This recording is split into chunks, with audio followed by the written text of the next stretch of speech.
Sempre que pensamos na Coreia do Norte, não tem como não pensar nas suas polêmicas e em como esse país é um dos países mais fechados do mundo. Porém, qual é a história da Coreia do Norte? Como surgiu o país? Por que existem duas Coreias? Por que elas se odeiam? Como é a vida na Coreia do Norte? Bem, as perguntas são muitas e eu irei respondê-las hoje. Eu sou o Gonça e no vídeo de hoje você vai conhecer um pouco mais sobre a Coreia do Norte.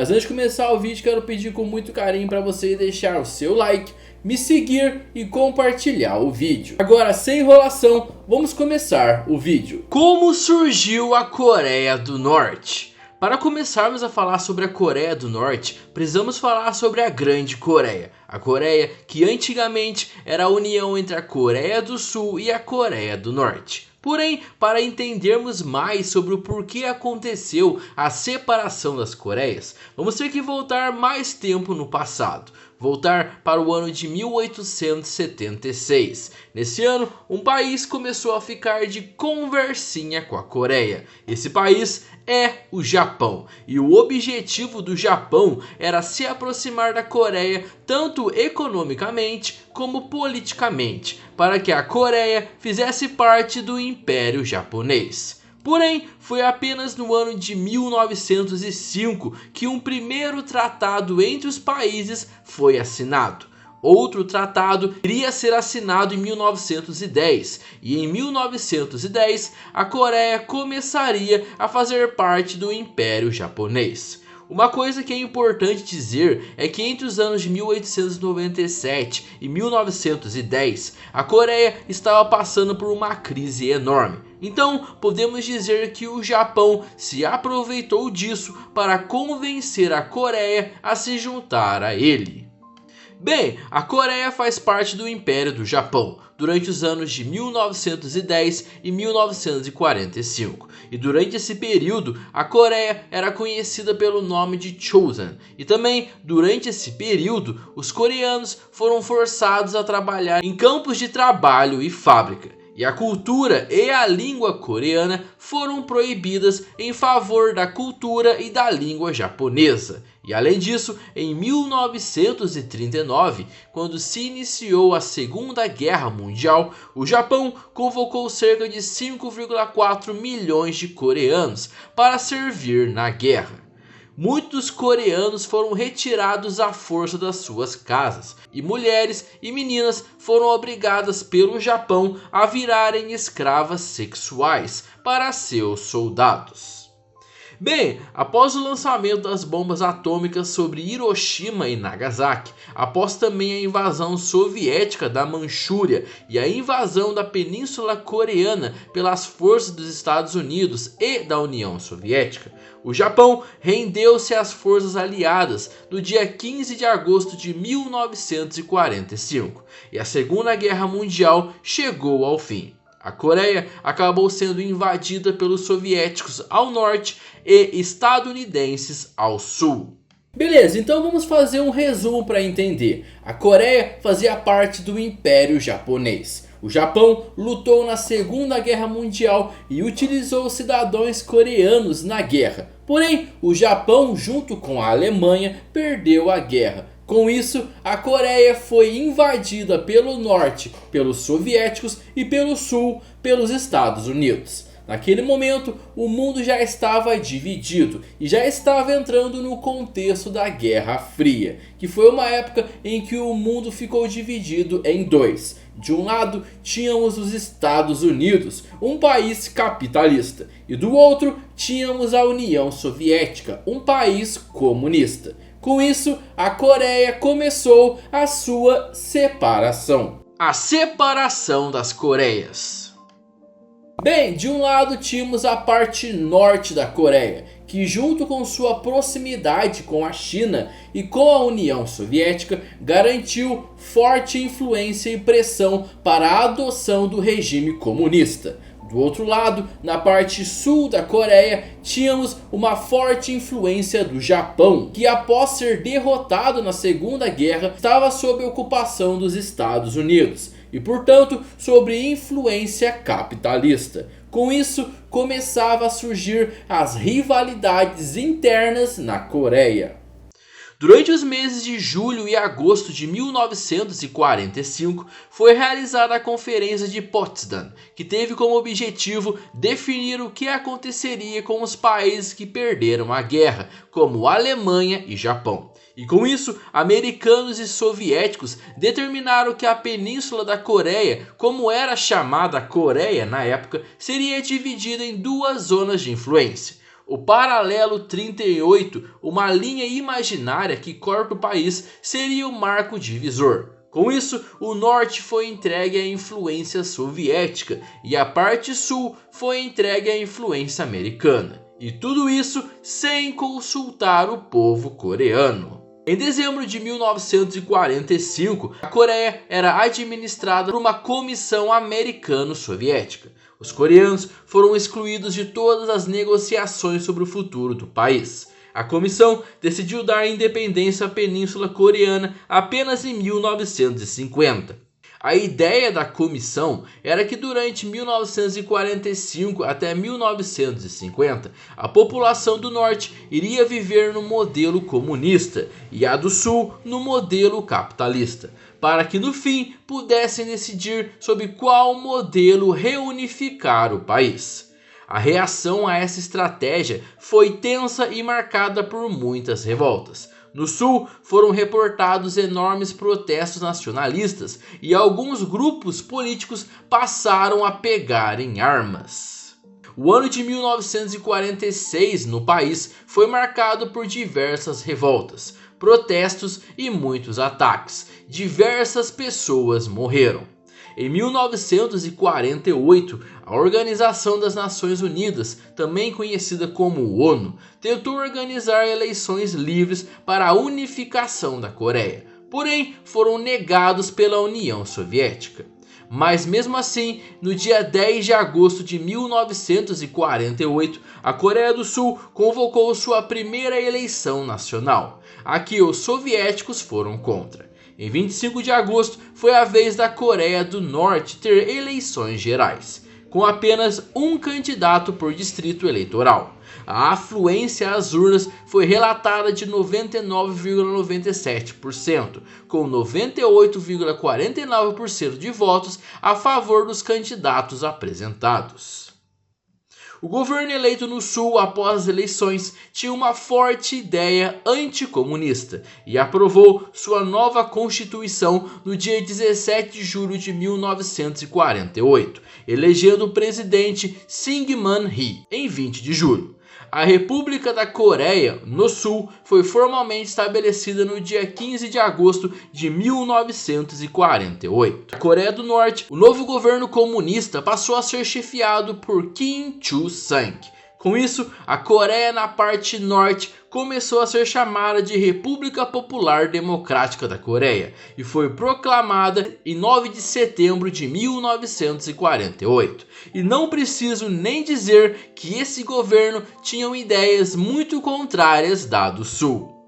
Os dois presidentes Syngman Rhee e Kim Il-sung tinham até intenções de reunificar a Coreia, mas cada um queria um sistema diferente.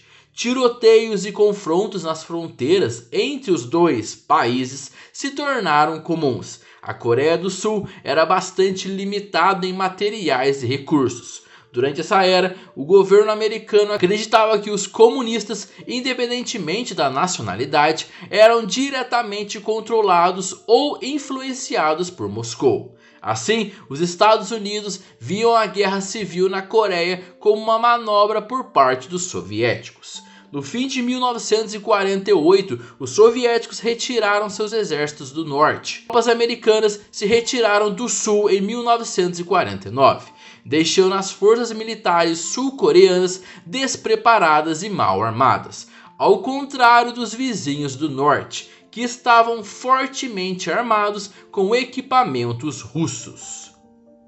Os soviéticos e norte-coreanos tinham suspeitas que os sul-coreanos planejavam invadir a Coreia do Norte. O embaixador soviético Terent Sitkov gostava bastante da ideia de Kim Il-sung de reunificar a Coreia sob um governo comunista. Com isso, conseguiu convencer Joseph Stalin a apoiar uma rápida guerra contra a Coreia do Sul. No dia 25 de junho de 1950, os militares norte-coreanos invadiram o Sul, dando início a uma guerra que ficaria conhecida como Guerra da Coreia. Avô, pai, neto. Bem, a Guerra da Coreia foi algo que dividiu de vez a Coreia. E foi nessa guerra que apareceu uma das pessoas mais importantes na história da Coreia do Norte. Na verdade, ele já apareceu na nossa história, porém foi nesse período que ele ganhou muito mais força. Estou falando de Kim Il-sung. E podemos dizer também que foi aqui que sua família começou a ter a influência no país. A Guerra da Coreia durou de 1950 até 1953. Nessa época, o lado sul teve apoio dos Estados Unidos e o lado norte teve apoio da China e União Soviética. Estima-se que aproximadamente 3 milhões de civis morreram, com a Coreia do Norte sendo o país mais devastado. Em 27 de julho de 1953, a ONU, Estados Unidos, Coreia do Norte e China assinaram um acordo de armistício que pôs um fim nos conflitos, denominado Armistício de Panmunjom. No entanto, até hoje, nenhum tratado de paz foi firmado entre as Coreias, que ainda permanecem divididas. Foi também estabelecido uma fronteira desmilitarizada, conhecida como DMZ, fixada no paralelo 38, que ainda hoje separa as duas Coreias. Muitos historiadores dizem que o governo da Coreia do Norte alega que ganhou a guerra, porém o governo não conseguiu conquistar os territórios do Sul, fazendo assim o conflito não ter um vencedor. Após a guerra, podemos dizer que os conflitos nunca pararam, porém as duas Coreias conseguiram se desenvolver, cada um no seu lado. Bem, agora que consegui explicar a separação da Coreia, o vídeo vai começar a focar mais na Coreia do Norte. A partir de agora, o foco será em como que Kim Il-sung estabeleceu dentro do país um estado socialista e um regime totalitário. Após a Guerra das Coreias, aproximadamente 100 mil norte-coreanos foram mortos em um processo conhecido como expurgos, que capturavam inimigos e traidores do país. Durante a década de 1960, o apoio chinês e soviético fez com que a economia norte-coreana aumentasse. Porém, esse processo foi interrompido na década de 1980. A economia começou a diminuir e em 1987 a economia iniciou seu longo declínio e quase entrou em colapso após o fim da União Soviética em 1991. Quando a ajuda financeira soviética foi interrompida, Kim Il-sung também recusou que houvesse interferência chinesa no país. Kim Il-sung, agora sem interferência de nenhum país, começou a estabelecer um estado socialista com uma economia voltada a um regime totalitário. Ou seja, ele mandava em tudo e não apenas isso, ele controlava também a economia. E com isso, o poder de Kim Il-sung fez ele ser intocável na Coreia do Norte. E ele era tão forte que ele foi responsável por violações generalizadas de direitos humanos a todos que não concordassem com suas regras, punindo através de execuções públicas e desaparecimentos forçados. No ano de 1992, a saúde de Kim Il-sung começou a ficar fragilizada. E seu filho, Kim Jong-il, passou lentamente a assumir várias funções governamentais. Kim Il-sung acabou morrendo de ataque cardíaco no dia 8 de julho de 1994. E seu filho, Kim Jong-il, se tornou o novo líder supremo do país. Kim Jong-il, agora como líder supremo, instituiu uma política chamada Songun, que priorizava a área militar e colocava ela na frente de todas as outras. Ainda em 1994, os norte-coreanos se comprometeram a parar o desenvolvimento de armas nucleares, em um acordo negociado pelo presidente norte-americano Bill Clinton. Meados da década de 1990, enchentes levaram o país a uma crise econômica, destruindo as plantações e a infraestrutura, e levando a fome generalizada para o povo norte-coreano. O governo foi incapaz de reduzir a fome generalizada, e isso acabou resultando na morte de 250 mil a 3 milhões de pessoas. O governo norte-americano acabou aceitando a ajuda alimentar da ONU e de outros países, incluindo os Estados Unidos. E no final do século, a Coreia do Sul começou a se aproximar publicamente da Coreia do Norte. Todo esse ambiente que a Coreia do Norte estava internacionalmente mudou com a eleição de George W. Bush como presidente dos Estados Unidos em 2000. Bush rejeitou o acordo mediado por Clinton e o novo governo americano tratou a Coreia do Norte como um estado vilão e classificou seu regime como parte de um eixo do mal e um posto avançado da tirania. A Coreia do Norte, não querendo ter um fim, redobrou seus esforços para adquirir armas nucleares.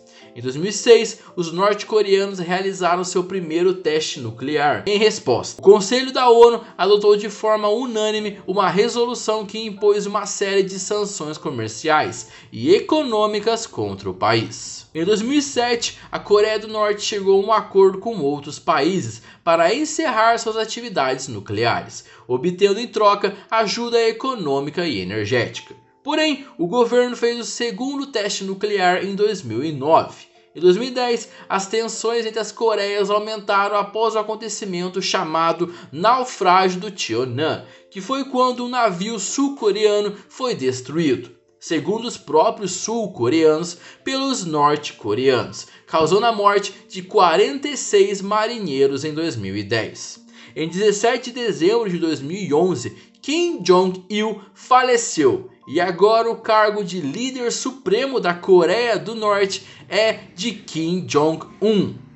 Um dos maiores objetivos de Kim Jong-un foi continuar o desenvolvimento de um arsenal nuclear, possivelmente incluindo uma bomba de hidrogênio e também um míssil capaz de atingir os Estados Unidos. Ou seja, já vimos que o novo líder supremo não gosta nada dos americanos. Kim Jong-un continuou com uma campanha contra dissidentes, continuando com as execuções, inclusive do próprio tio Jang Song-taek. Em 2014, a Assembleia Geral da ONU acusou o governo de cometer crimes contra a humanidade. Ao longo de 2017, após o início do governo de Donald Trump nos Estados Unidos, as tensões aumentaram entre os dois países. Cúpulas históricas sobre acordos ocorreram entre Kim Jong-un, o presidente sul-coreano Moon Jae-in e Donald Trump. Porém, as nações não chegaram a um acordo. Hoje, Kim Jong-un é ainda o grande líder supremo do país. E além de líder, ele também comanda todo o arsenal do exército da Coreia do Norte. Mas agora que contamos toda a história do surgimento da Coreia do Norte, vamos falar sobre como é a vida de quem mora no país. A vida na Coreia do Norte. O primeiro tópico da vida dos norte-coreanos é sobre como são realizadas as eleições, sobre como é a vida política no país. Desde 1948, o país teve 3 líderes, Kim Il-sung, Kim Jong-il e Kim Jong-un. Na Coreia do Norte, o PTC, o Partido dos Trabalhadores da Coreia, governa e sempre governou o país. Eles, que também têm o comando do 5º maior exército do mundo, seguem a ideologia Juche, criada por Kim Il-sung, que significa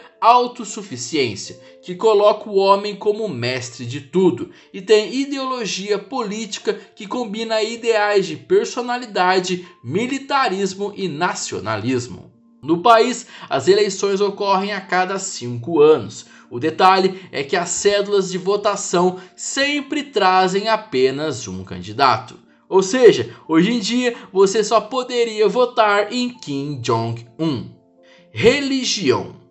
Ambas as Coreias compartilham uma herança budista e confucionista, que tem origem na China antiga, e uma recente aparição do movimento cristão. Na Constituição da Coreia do Norte está declarado que a liberdade de religião é permitida, porém sabemos que não é assim na realidade.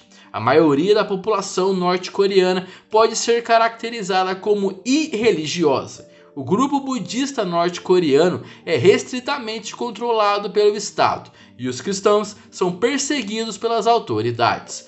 Mesmo sendo controlados, o governo oferece apoio financeiro aos budistas para promover a religião, pois o budismo desempenha um papel fundamental na cultura tradicional coreana. De acordo com o Human Rights Watch, atividades de liberdade religiosa não existem mais na Coreia do Norte, enquanto o governo patrocina grupos religiosos apenas para criar uma ilusão de liberdade religiosa. Conforme a Religious Intelligence, 64,31% da população são adeptos à filosofia Jute, 16% ao xamanismo coreano, 13,5% ao Shondoísmo, 4,5% ao budismo e 1,69% ao cristianismo. Pyongyang era o centro da atividade cristã na Coreia antes da Guerra da Coreia. Hoje em dia, existem 4 igrejas sancionadas pelo Estado, na qual os defensores da liberdade religiosa dizem ser igrejas de fachada, servindo apenas para criar uma falsa imagem de liberdade religiosa. Estatísticas oficiais do governo reportam que existem 10 mil protestantes e 4 mil católicos romanos na Coreia do Norte. A Coreia do Norte tenta e consegue ter controle da vida da sua população. E para ter esse controle é necessário ter diversas regras. Até mesmo regras sobre cortar o cabelo. Sim, até para cortar o cabelo você precisa seguir regras. Lá os cidadãos podem escolher um novo estilo de cabelo baseado em uma lista de cortes de cabelo aprovada. Enquanto mulheres são aconselhadas a manter penteados curtos. E também eles recomendam que os cabelos sejam cortados de 15 em 15 dias. E esse recomendam é só uma força de expressão, porque eles são mesmo que obrigados a fazer isso. O governo também controla fortemente a imagem do país, e por isso não se pode fotografar nada sem permissão. A internet, assim como toda a mídia do país, é estritamente controlada. Apenas os mais importantes do país podem ter acesso livre. O restante, até mesmo pessoas que vão conhecer o país, não têm acesso livre. Os turistas que visitam o país são vigiados todo o tempo e recebem orientações específicas para que não conversem com os moradores. Cartões telefônicos são bloqueados para evitar qualquer contato com o exterior. Quando uma pessoa comete um crime, toda a família é condenada. Pais, irmãos, filhos, avós e tios. Todos são presos e sentenciados a trabalhos forçados ou executados para pagar pelo crime do familiar. No país, você é obrigado a reverenciar a imagem dos líderes toda vez que você passar na frente de alguma estátua e cartaz. Lá não pode dobrar nenhuma imagem dos líderes, como os jornais, por exemplo, que são estatais e recheados de fotos de Kim Jong-un. E para finalizar essas regras, um decreto assinado em 2011 diz que é proibido ter o nome de Kim Jong-un. Kim Jong-il, pai do atual ditador, estabeleceu que nenhuma pessoa na Coreia do Norte poderia ter o mesmo nome de seu filho. Exército. Vamos agora falar sobre o exército, como citei um pouco atrás. De acordo com o Departamento de Estado dos Estados Unidos, a Coreia do Norte tem o 5º maior exército do mundo, com uma população de militares estimada em 1,21 milhão, com cerca de 20% dos homens situados na faixa de 17 a 54 anos de idade. A Coreia do Norte tem a maior porcentagem de pessoas militares per capita da população inteira, com aproximadamente um soldado alistado para 25 cidadãos norte-coreanos. As formadas norte-coreanas são conhecidas como o Exército Popular da Coreia. O Exército Popular da Coreia opera uma grande quantidade de equipamentos, incluindo 4.060 tanques de guerra, 2.500 VBTPs, 17.900 peças de artilharia, 11.000 armas aéreas de defesa da força terrestre, pelo menos 915 navios da marinha e 1.748 aviões da força aérea, e também cerca de 10.000 mísseis antitanques. Os equipamentos são uma mistura de veículos da Segunda Guerra Mundial e pequenas armas, altamente proliferadas da tecnologia da Guerra Fria e as mais modernas armas soviéticas. A Coreia do Norte, segundo notícias, provavelmente tem material físsil para até 9 armas nucleares e tem a capacidade de implantar ogivas nucleares em mísseis balísticos de médio alcance. Vida rica versus vida pobre. Para finalizarmos o assunto sobre como é a vida na Coreia do Norte, vamos falar sobre a vida dos ricos versus a vida dos pobres. De acordo com documentos norte-coreanos e testemunhos de refugiados, todos os norte-coreanos são classificados em grupos de acordo com o Sungbun, um sistema de status. Esse sistema analisa o histórico de comportamento político, social e econômico de sua família há 3 gerações, bem como o comportamento por parentes dentro desse sistema. Sungbun é supostamente usado para determinar se uma pessoa é leal ao governo, com responsabilidade às oportunidades dadas ou mesmo se recebe alimentação e assistência social adequada. Sungbun afeta o acesso a oportunidades de educação e de emprego, e particularmente se uma pessoa é elegível para participar do partido governante do país. Existem 3 grupos principais e cerca de 50 subgrupos. De acordo com Kim Il-sung, em 1958, a classe principal, leal, constituíam 25% da população norte-coreana. A classe vacilante, 55%, e da classe hostil, 20%. O status mais elevado é concedido aos indivíduos descendentes de pessoas que participaram com Kim Il-sung na guerra contra a ocupação militar japonesa, antes e durante a Segunda Guerra Mundial, e para aqueles que eram trabalhadores de fábrica, operários ou camponeses a partir de 1950. Enquanto alguns analistas acreditam que o comércio privado recentemente debilitou o sistema Sungbun, em certa medida a maioria dos refugiados norte-coreanos dizem que continua a ser uma presença marcante na vida cotidiana. No entanto, o governo norte-coreano afirma que todos os cidadãos são iguais e nega qualquer discriminação com base em antecedentes familiares. Ou seja, se a sua família é do nível mais baixo, com certeza você também será. E também existem informações de que existem campos de concentração de trabalho forçado no país, e a parte mais rica do país vive na capital Pyongyang. E a vida lá é muito diferente da vida no interior do país. Na capital, há shopping centers, restaurantes de luxos, academias de ginásticas e lojas com aparelhos domésticos caros. E apenas pessoas ricas conseguem comprar ou usar esses serviços. Ou seja, o país é muito dividido na forma física também. Uma curiosidade que eu vi no podcast Inteligência Limitada com o Estevão, do Estevão pelo Mundo, um canal muito legal que recomendo vocês assistirem. Ele foi na Coreia do Norte, ele mostra como é o país. Vou deixar o link na descrição desse vídeo. O Estevão comentou que na Coreia do Norte já teve pessoas que foram representar o país em Olimpíadas, em Copa do Mundo, e essas pessoas que agora estavam fora do país fugiam para não voltar. E muitas dessas pessoas que fogem são ameaçadas antes de ir de que se elas fugirem, a família dessa pessoa vai sofrer. Ou seja, mesmo assim as pessoas fogem para ver o tão ruim que deve ser morar na Coreia do Norte. E outra curiosidade para fechar mesmo esse assunto, e é relacionada à Copa do Mundo, foi que na Copa do Mundo de 2010 a seleção da Coreia do Norte foi sorteada no chamado Grupo da Morte, onde disputaria a classificação com o Brasil, Portugal e Costa do Marfim.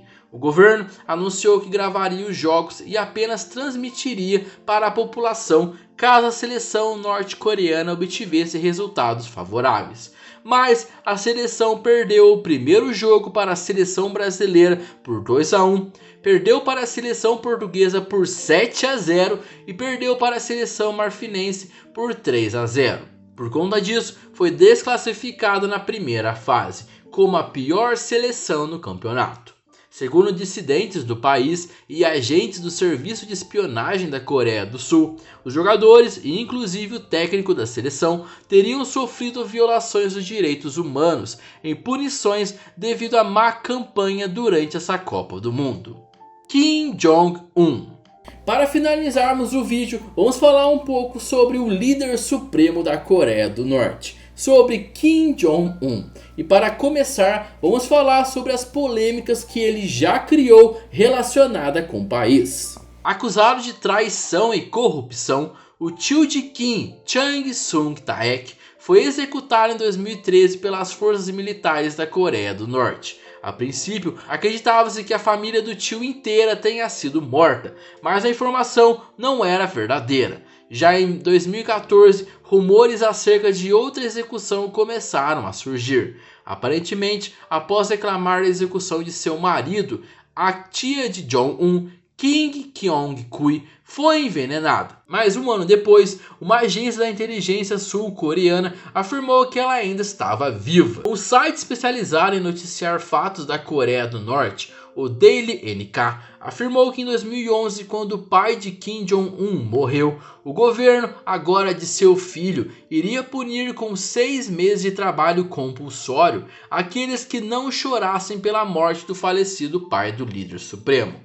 Kim Chu-sang, avô do ditador, ainda é uma figura muito popular no país. Kim Jong-un é por diversas vezes comparado fisicamente ao pai de seu pai, e alguns veículos de comunicação, como o Business Insider, teorizam que algumas das cirurgias plásticas pelo qual passou foi para ficar cada vez mais parecido com seu avô, com o intuito de aumentar sua popularidade. Até a idade de Kim Jong-un é algo duvidoso. Segundo documentos, o líder supremo nasceu em 8 de janeiro de 1982. Porém, em 2016, o Departamento do Tesouro dos Estados Unidos apurou que Kim teria nascido em 1984.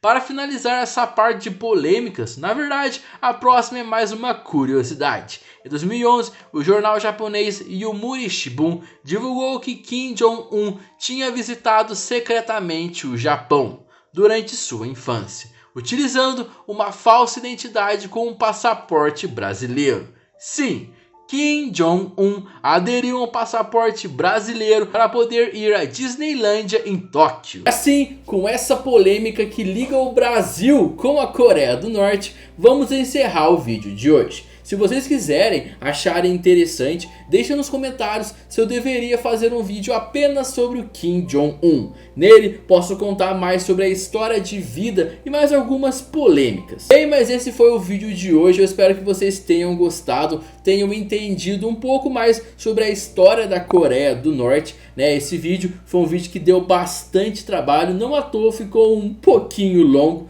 Porém, acredito que consegui pegar os fatos mais importantes para deixar aqui. Bem, se você gostou do vídeo, peço que por favor deixe seu gostei, vai ser muito importante. E por favor, compartilhe também o vídeo com a sua família, com seus amigos, aquela pessoa que você sabe que vai gostar de conhecer um pouco mais sobre a história da Coreia do Norte. Me siga aqui também e também nas minhas redes sociais que estão tanto aqui no vídeo como na descrição do vídeo. Demorou? E continua assistindo aqui ao meu canal, continua assistindo aqui aos meus vídeos. Eu tenho certeza que você pode gostar de mais algum vídeo aqui. Bem, muito obrigado por ter assistido a esse vídeo. Nos encontramos no próximo vídeo. E é nóis. Valeu, tamo junto e fui!